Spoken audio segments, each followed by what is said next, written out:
their minds going to be locked in. So Cabochard up on Ornn duty, up on tank duty to round out K-Corp's roster.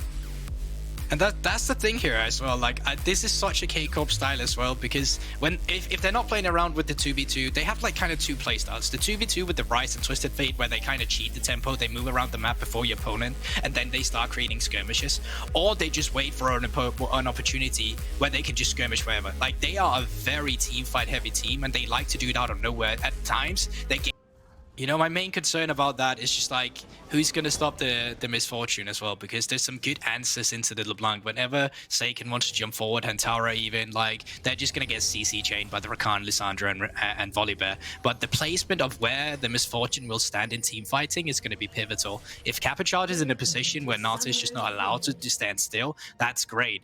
But if he's not, then X7's composition is actually so easy to execute with their front to back.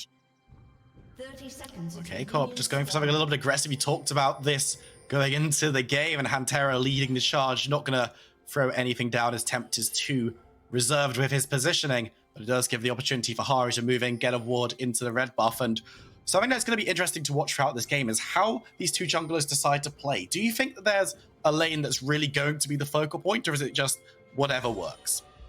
Well, I definitely think that Haru is looking towards the mid lane and bot side. That is where you can kind of find the skirmishes. You have to set up a mid lane with the CC, of course, from the Lissandra and the Rakan down towards the bot side. For 113, I feel like he can be facilitated a little bit by his team as well. Usually, Viego and LeBlanc has a really good 2v2, but it kind of depends on who gets first move. And if Lissandra gets shot, or if LeBlanc gets shoved too much in by Lissandra, it can be difficult playing around that 2v2. I think 113's intelligence is really what's going to be tested here as well, where in terms of how good is his tracking of Haru, can he be there for a counter gank? Because I feel like that's really what will solidify this jungle matchup. If he's there at the right time to surprise X7 when Haru is coming in for a gank, they might turn the tides. And it's not only just that, you know, it's the fact that you have a world champion in Haru playing up against 113, who is kind of like the rookie everyone was talking about just last year moving into European Masters. The difference in experience of these players, I mean, it cannot be understated. Absolutely not, and we actually spoke to Kasing a little bit at the back end of his NLC split. It's actually Flash being burnt by Tempt as 113 goes for the early aggressive play, and he was saying how great it is to play with someone like Haru, because his junglers, when they're a little bit less experienced, can't necessarily be the same in terms of leadership. And 113 moving into the enemy jungle, Haru is going to find him on his Raptors, a level up as well. He's actually going to deny away the big one and take most of the small ones as well.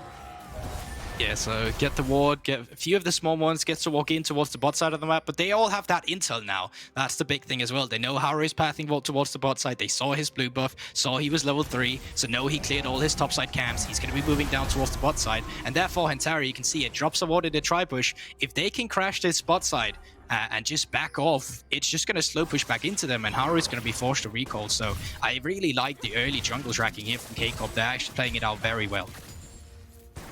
Able to just keep Haru from doing anything too exciting in the very earliest stages, and if you can keep the mid-jungle duo from X7 down, you give yourself a much better chance of winning out in the game. Because of course we talked about how K-Corp weren't necessarily the world beaters in their region that we necessarily expected looking at this lineup, but X7 also found a few banana peels, especially towards the end of the split. You talk about Bifrost, but towards the end of the regular season they were losing a couple of games that we wouldn't necessarily have expected them to. Yeah, I think towards the end of the season for sure, but once they reach finals, like after having gone to a full 5 series against Bifrost, then meeting them against in the finals and then completely 3-0ing them in a fashion that wasn't really close all that much. Like I remember casting those games, they were over an instant, and I was actually left a little disappointed because the series was not as close as I had hoped for. X7, you know, they were really just shifting gears, and they've looked stellar ever since that final. Obviously, we haven't seen them, so me saying that doesn't mean all too much. Lots of things kind of change leading up to it, but it once again goes back to the experience. This is not just a bunch of rookies. This is players that played on the biggest stage in Korea, in the world, in the LEC and LCS as well, right? So for them right here, they're not here to get tested. They're not here to falter. They're here to show that they deserve being at a bigger stage. At least that's why they want to be here. Nata going to be stopping his recall as Kasing able to follow through on it here. So now Hantara coming in from the side. Nata needs to be a little bit careful. Will be caught out by the hook. The Ignite coming down as well, but Hantara won't want to follow up on the gank. REKKLES unable to land the zap following through. But X7 needs to be a little bit careful on the bot side. Yeah, a little aggressive, but in the bigger picture, it doesn't really lead to all too much. What K-Corp wants to do here is probably crash the wave. They want to go for a recall, get a beneficial tempo before the Drake spawns. And when that happens, yes, it's a bigger wave that Nata will be pushing, and yes, they'll be later to that Drake fight. But all in all, they haven't really lost all too much. And for the win condition of X7, which is still leading into the mid-game fights, they're still very much on par of where they want to be. They don't necessarily need to get things done all too much. Haru probably wants to show a little more in the early game on a Volibear, but they can't be all too disappointed with their outcome so far. Absolutely not. And of course, when you hit level 6, going for dive plays, going for something in the bot side or the mid lane might be a little bit easier. Remember, there's a lot of setup in all of these lanes if they manage to follow through. You've got Rakan, Lissandra, Sion. There's a lot of CC to be landed on the top lane. Of course, diving at Ornn might be a little bit more tricky. And playing around Jaeger is not something that we've necessarily seen X7 do every single game.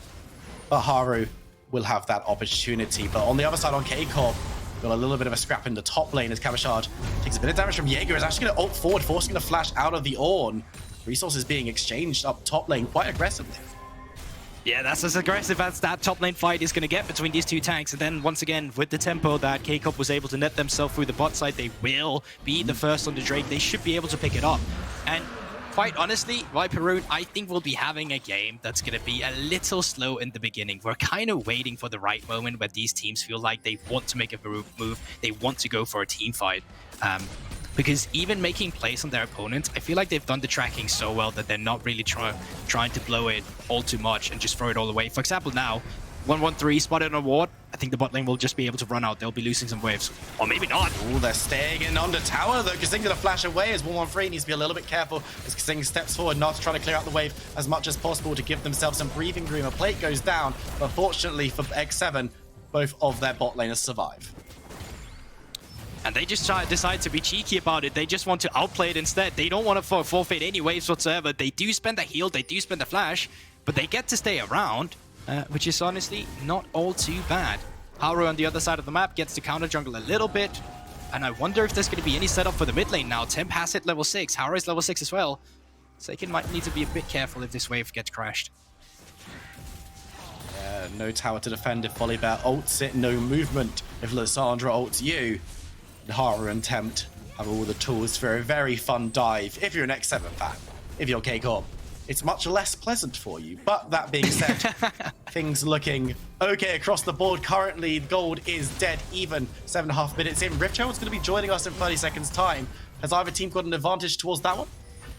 Yeah, I mean, you can see it right now. Once again, it is K-Corp with the tempo. So in the grand scheme of things, these teams are not really gaining a huge advantage, but what K-Corp is doing very well all the time through their bot side is they're the one continuously with a push.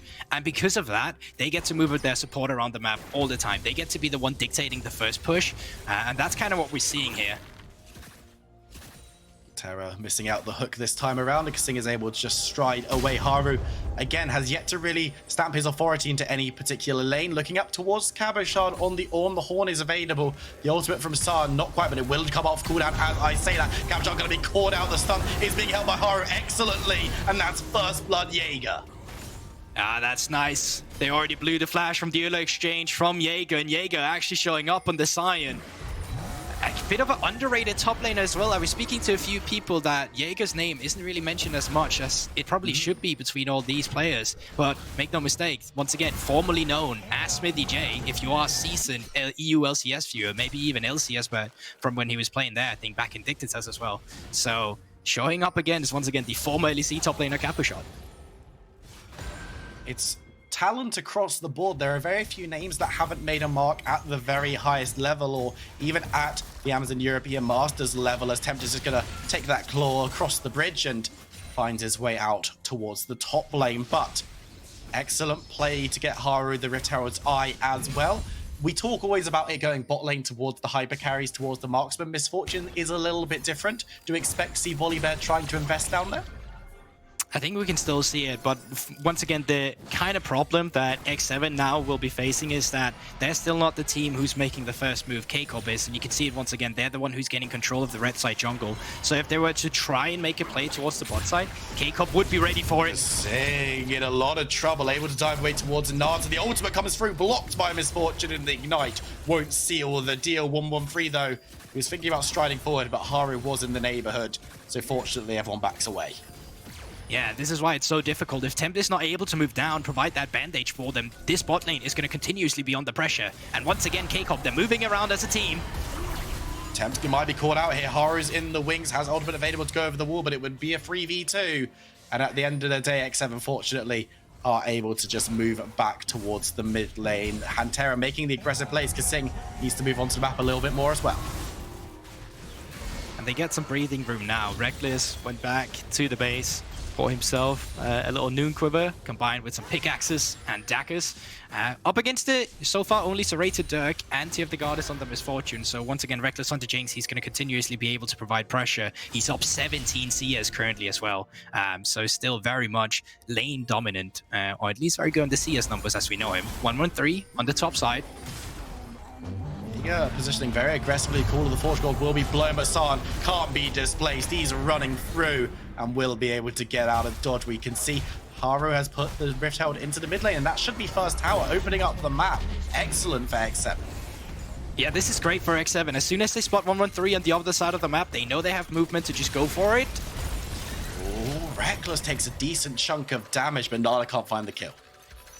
But now they at least force him out. They at least force him down to half HP. Heal is taken away, and that's huge. Why? Because Drake has just spawned, and X7, they should be able to pick up the first Drake. They knew was still 1-1-3 on the top side of the map. Red buff is the next camp that's going to be spawning for him. So they get to take away the second neutral objective, first Drake, which is great in terms of getting, I'm not back into this game, but great in terms of being the team with the tempo. You can see it now from the gold lead, 2k in favor of X7, just 11 minutes into the game. And the Hex Gates are online. Let's have a quick look at gold across the board. And Jaeger 1,000 to the good, but decent leads everywhere except bot, where, of course, Reckless does have the advantage on the Jinx. That's nothing to ignore at this stage in the game. No, most certainly not. But, like, Jaeger as well, up towards the top side. He just rushed Hullbreaker. Look at that! Together with the Demolish. He knows he's against an On, so he's not going to be taking a beating when he's there hitting the towers. All Cabochard can really do is just look at him and try and farm CS. So Jaeger, the further time goes on, can't go unchecked. I mean, they're going to be having to send multiple people up towards to just try and stop this side. He might become a little bit of a thorn in the side of K-Corp.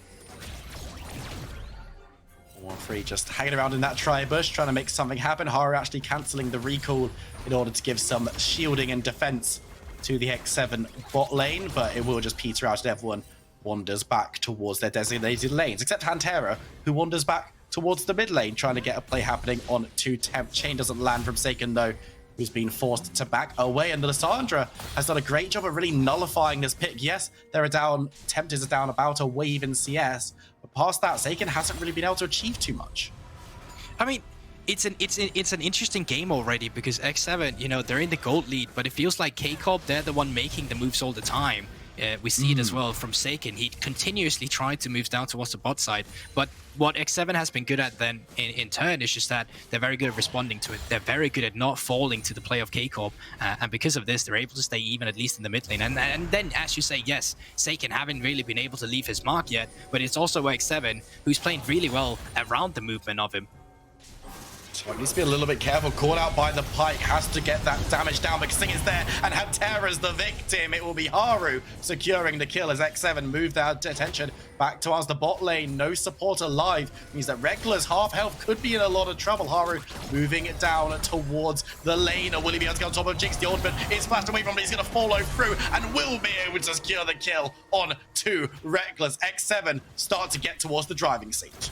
There you have it, world champion, greater than LEC champion, to no surprise right there, and then off towards the top side, action not start. I don't know, Jaeger wants to put some NA quality into the mix, trying to get some damage down onto Cabochard, but he's able to wander away, should be knocked up, but Jaeger not going to go towards the dive. 1-1-3 is hanging around as well, and the bot lane, Hantera diving towards Nada, can't find the hook though, as Saken will follow as well. Haru's moving down to give him some support. It's 1v2, 2v2 when the volley bear arrives. But Casey, in the end, chasing shadows a little bit. He's going to one-shot this. Just look. Oh, so close. Let's have a look at the replay once again, because as you were saying, in the beginning, it's Antera looking for the play, but it's all the CC chain once again, and it's why it's so difficult playing LeBlanc, playing Pyke into the composition of X7. If you just jump too far forward, you get hit by their CC. All of the CC of that composition, that's going to be layered towards you. Rekkless then getting chased down by Haru. Yes, Rekkless has the flash to follow it up, but so does Haru, and he's just getting taken down. Now X7 find themselves very comfortably 4,000 gold in the lead at the 15-minute mark. I don't know if many people would have been expecting this kind of result from X7 initially. But the question now for me is going to be, K-Corp were the ones leading the charge up until this point. Are they going to continue to try and do that? And are they still going to be able to? I think this is where we'll see the slowdown. I think this is where we'll see them get pushed back, especially because Herald is up on the table now, and this is where X7 really want to start their pressure. Oh no! KSING stole that away from 113, and now 113 over the back of the pit.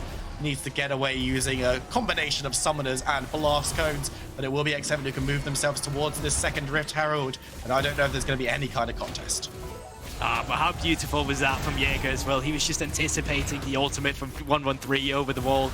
In the end, 113 still able to get out alive, but X7 still the one providing pressure, still the one going for the Rift Herald, while K-Corp, they're left to play cross-map duty. They're going for the bottom turret instead, and they will open up the map a little bit with their own first turret, although I don't think it will grant them too much in the grand scheme of things just yet. And the question's going to be, what can Haru do with this second Rift Herald? The mid lane tower's already gone down. But now the question is, where does he want to attack the map? There's a couple of options. Of course, the bot lane outer, only one standing for the LFL side.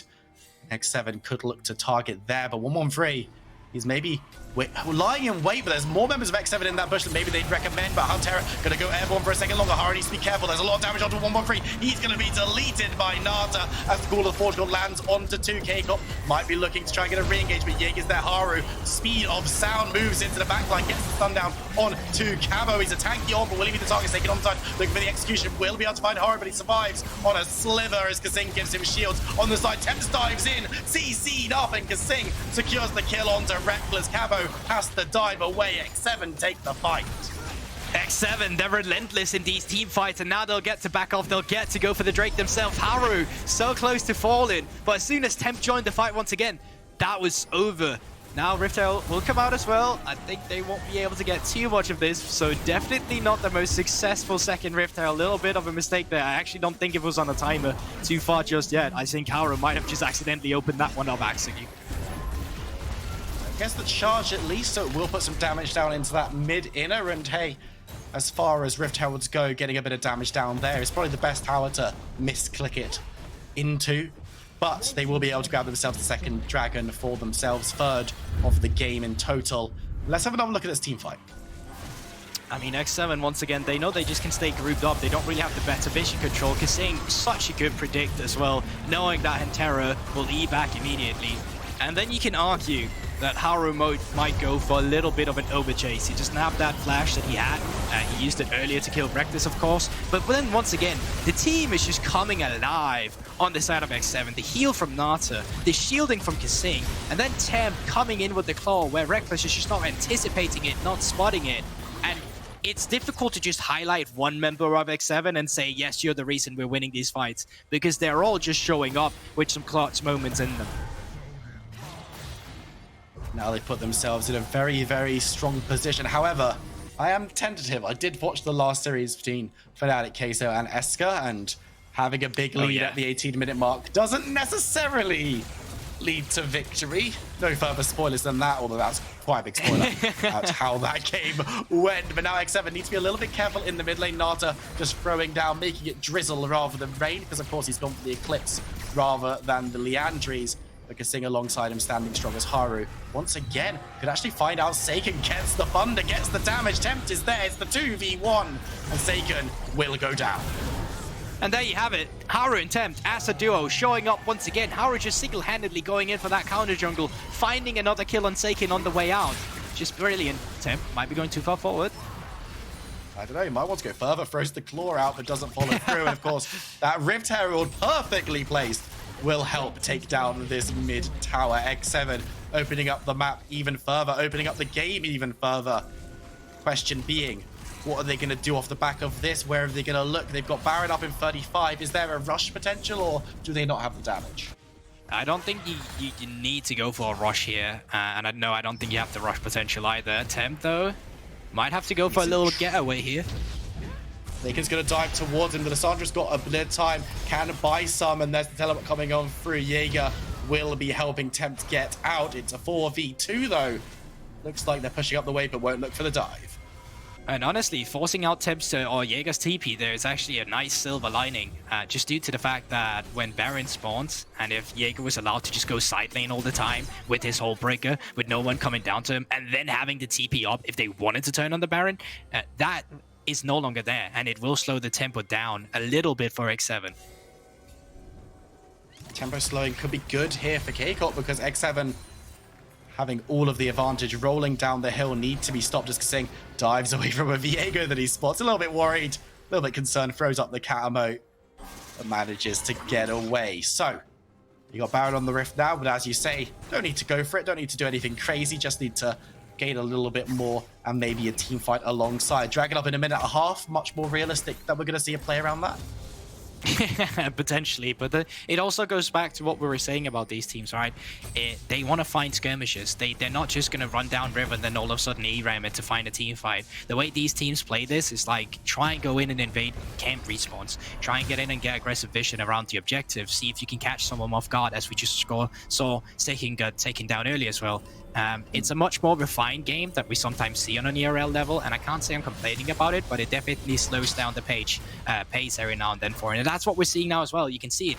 Push in mid lane, push in the bot lane, get some vision deep into the bot side around this Drake, then set up for it afterwards. If we get the Drake, great. Now we're in soul point. We can start looking towards that. If the enemy walks into us, great. We can take the fight. But if they don't, well, you're still going to be happy about the scenario. Absolutely. When you've got Jaeger on the side lane with that whole breaker, but I mean, I wouldn't be too happy if I was Jaeger because he's getting a lot of time spent on him. The chain's going to come through from Saken. Does have a little bit of an ultimate if he wants to try and get away, but he needs to use it without anyone blocking away. Jaeger is going to pull the trigger, will be able to time out. K-Corp commit 3. Don't make a scratch. Oh, and this is so important as well, because this is like in this group that K-Corp and X7 has placed themselves in. You know, they're a tough fight for the top 2 seeds. So the fact that one of them would already go, you know, 1-0 to the others, well, yes, of course it matters because they'll be playing each other again. And if you get the head-to-head against the opponent, like that might as well just be K-Corp out of the group already if they can't find more victories. And that sounds weird selling it off as this already, but the matchup between these two teams is just so damn important in terms of moving forward. And I mean, we already saw Gamer Legion put in such a strong performance to open their account in this group, and Team Phantasma didn't look like any slouches either, even though they lost out from a region that people aren't traditionally looking at. They're looking to give the GLL something to cheer about. We talked to their coach earlier today, and he was saying that he was looking forward to being able to beat any team in this group because everyone can bleed. Now we find ourselves Dragon secured by X7. They're going to be playing for Soul Point in 4.5 minutes time, and that could be a huge advantage in the coming team fights. It definitely can, and this is just what we've seen from X7 so many times. I'd actually argue that this is way cleaner than what we usually see from X7. I mean, both you and I, we've seen them in the past. They get cocky. They like to play with their food. Haven't really seen that just yet. Nata could be in trouble, though the heal is big. Saken goes low, will be removed. It's Haru again as he chases towards Kabashar. Gonna get the stun down. Reckless gets the slow from the zap, and X7 a little bit slow on the follow attempt. Following through, gets the root again as Jaeger moves forward. Haru trying to take down Kabashar, but he's a big nut to crack. Will they be able to do so? He stumbles out somehow as X7 unable to find the follow-up kill. But now we've got 113 looking towards a reset, trying to cut down Jaeger. But once again, this is the tank. They're not targeting the squishy members as 113 dives away from Nada's ultimate and marauds forward once again. Funnily enough, it will only be the 1 for 0, but these tanks, they just won't die. That's the thing, X7 just so far ahead that they can allow themselves to chase down for the tank without anyone on K-Corp being able to deal damage back on them. Like, that is absolutely insane that they're allowed to go where they use everything, and I mean everything, on that on. But let's have a look at the replay again. Let's have a look at the good reactions, because Nata immediately goes up, great knockup from Pitzing into the charm afterwards to lay off the CC even further. And then comes the chase down. Like, already from the mid lane now, you have an ulting Cyan and great usage of the W from Capuchon to make sure you won't get knocked up into the other knockup. But they used the Lissandra ultimate, they used the stun omen, and there's just no damage coming through. You can see Reckless in the back trying to pile auto attacks down, and they just don't do anything because X7 is so far ahead. When they've got a top side of the map where it's Sion, Volibear, Lissandra, there's so much tankiness up there, you're not able to do damage regardless. 113, once again looking to make something happen. The Capuchon might have found Nata alone. He has to flash away. 113 over the wall. It doesn't decide to follow through. Haru's coming in towards the top side though. Jaeger's not there. Nata, this is the focus. Teleport's coming in well behind the players. Haru barreling forward, looking for something, but now Jaeger's found his way onto Reckless. Haru does the same, but can they get the kill? Onto the JINX, flashing away. The fight is continuing on the two fronts. Reckless is trying to kite away. Massive damage going through Renata, but it doesn't land on too many. Kasing takes down Reckless though, as Tempt follows through, looking for the CC, slows and kills 113. X7 get 2 picks, and now they can look towards the Baron. Initially, K-Corp is doing the only thing they can do. It's look for the AD carry, it's look for Nata. He's the easiest target to pick up. But when they then expend everything to get him, and they don't, the teleports, everything from Tempt afterwards, their fight is just sealed, it's just done already, and they're just so split. The goal difference between the teams right now, it's just not fair. And X7 and K-Corp, they're not fighting on even footing. Absolutely not, but now they're going to have to try and steal away this Baron. Taking diving through, gets a nice chunk onto Kasing, but he's not the priority focus. You've got to imagine this Baron's going to go low. Can it be secured? It will be taken by Haru with the smite. X7, Baron on 5. The question now has to be, I'll attempt no, but the question has to be, what can be secured with this Baron buff? I mean, you just imagine the whole map right now. X7, they're just stomping K-Corp as it is right now. K-Corp, they were very good to come in with responses in the beginning, especially what we expected from them. A team that likes taking their skirmishes, a team that likes to look for fights in the early game. But X7, they must have done their homework. They just continuously played off their fights. They disengaged them, and they played off their lane priority. And this is just what you're seeing right now in this team fight. It's all the work that X7 has put into the early to mid game, now finally being rewarded in the late game. K-Corp, they aren't able to do anything about X7. And with a Baron buff, as you just asked, will they be able to close out the game with it? Will they be able to push for the base? You can only imagine so at this point.